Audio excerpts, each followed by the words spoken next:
जय बलदेवजू जय हनुमान। आज आम सुंदर भाव में प्रभुंर सुंदर चौपाई श्रवण करवा। एठार हनुमंत महाराज रावण को पुणी एठार भी कहते कौन कहते ना सुनु दशकंठ कहूँ पन रूपी विमुख राम त्राता नहीं कोपी शंकर सहज विष्णु अज तो ही सकही न रखी राम कर द्रोही। सुंदर भाव में अर्थ बुझा। एठार बाबा कहते कौन हनुमान बुझाऊँ रावण कौन ना सुनु दशकंठ कहूँ पन रूपी हे रावण शुण मु कौन कहूँ शुण हनुमान कहूँ विमुख राम त्राता नही कोपी रामंकर कोप रामंकर जो कोप दृष्टि तुमको कई रक्षा करें ना।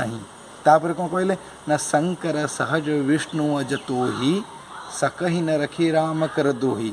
स्वयं ब्रह्मा विष्णु महेश्वर शंकर शिव महाराज शिव भगवान तापर सहस सहस होजन किए ना ब्रह्मा तापर विष्णु अज तो ही ब्रह्मा विष्णु महेश्वर तते कई रक्षा करें ना किपरि ना सकही न रखी राम कर द्रोही। जे रामंकर द्रोही जे राम को भक्ति करू तांको जदि राम कोप करेंगे ना ताले तीन देवता त्रिमूर्ति बा जहाँ त्रिनाथ ब्रह्मा विष्णु महेश्वर आपन को कई रक्षा करें ना। तो सुंदर भाव में आपण आम कौन बुझिले ना जदि आम रामंकर भजन करवा प्रभुंकर भजन करवा सबु देवता माने आपन को भल पाइबे समस्त मनुष्य माने भल पाइबे देवता माने भल पाइबे। रामचंद्र केते देवता माने केते मनुष्य माने आज झुरी होउचंदी बा प्रभुंकर नाम जप करूछंदी रावण बुझिला नाही। तो प्रत्येक दिन आपन सुंदरकांड हनुमान चालीसा पाठ करू उमर हनुमंत महाराज दर्शन लाभ करंतु राम नाम जप करंतु ना हनुमान आपन ऊपर खुशी होई।